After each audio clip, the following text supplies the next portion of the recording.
அவசிய செய்திகளின் இன்றைய செய்தி தொகுப்பை உங்களுக்கு வழங்குவது உங்கள் பேரன்புக்குரிய தொகுப்பாளி நான் ஜனனி கணேசன். இன்றைய முக்கிய செய்திகளின் தொகுப்பை பார்க்கலாம். போலீசார் அளித்த சம்மனுக்கு நாளை ஆஜராக முடியாது, தர்மபுரி செல்ல உள்ளேன் என நாம் தமிழர் கட்சி ஒருங்கிணைப்பாளர் சீமான் அதிரடியாக அறிவித்துள்ளார்.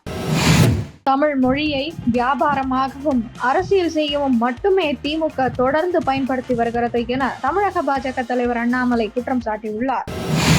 தமிழகத்தில் இன்று 10 மாவட்டங்களில் கனமழைக்கு வாய்ப்பு உள்ளது என சென்னை வானிலை மையம் தெரிவித்துள்ளது. இதுகுறித்து சென்னை வானிலை மையம் வெளியிட்டுள்ள அறிக்கையில் கன்னியாகுமரி, திருநெல்வேலி, தென்காசி, தூத்துக்குடி, விருதுநகர், ராமநாதபுரம், புதுக்கோட்டை, சிவகங்கை, தஞ்சாவூர் மற்றும் மதுரை ஆகிய 10 மாவட்டங்களில் நாளை ஓரிரு இடங்களில் கனமழை பெய்ய வாய்ப்புள்ளதாக கூறியுள்ளது. சென்னையில் அடுத்த 24 மணி நேரத்திற்கு வானம் ஓரளவு மேகமூட்டத்துடன் காணப்படும். நகரின் ஒரு சில பகுதிகளில் இடி மின்னலுடன் கூடிய லேசானது முதல் மிதமான மழை பெய்யக்கூடும். அதிகபட்ச வெப்பநிலை 33 டிகிரி செல்சியஸை ஒட்டியும் குறைந்தபட்ச வெப்பநிலை 25 டிகிரி செல்சியஸை ஒட்டியும் இருக்கக்கூடும் என தெரிவித்துள்ளது.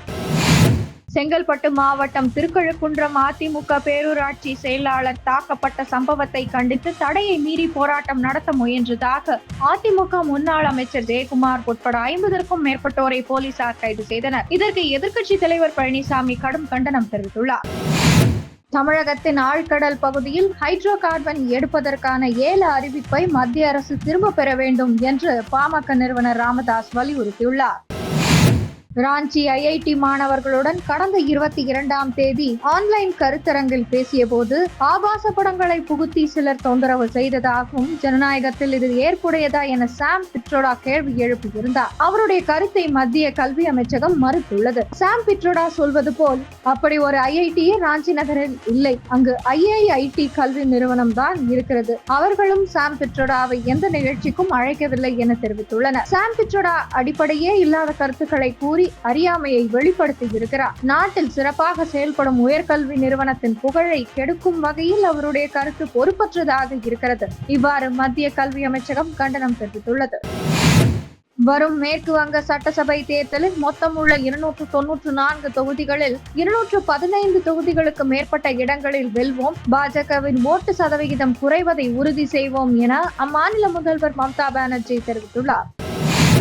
வக்ஃபு சட்ட திருத்த மசோதா தொடர்பான பார்லிமெண்ட் கூட்டுக்குழு பரிந்துரைத்த 14 திருத்தங்களுக்கு மத்திய அமைச்சரவை ஒப்புதல் அளித்துள்ளது. நாடு முழுவதும் உள்ள வக்ஃபு வாரியங்களுக்கு சொந்தமான சொத்துக்கள் அனைத்தையும் ஒழுங்குமுறைப்படுத்த வழி செய்யும் சட்ட திருத்த மசோதாவை கடந்த குளிர்கால கூட்டத்தொடரின் போது லோக்சபாவில் மத்திய அரசு தாக்கல் செய்தது. எதிர்க்கட்சிகளின் பலத்த எதிர்ப்பு காரணமாக பார்லிமெண்ட் கூட்டுக்குழு அமைக்கப்பட்டு அங்கு இந்த மசோதா ஆய்வுக்கு அனுப்பப்பட்டது.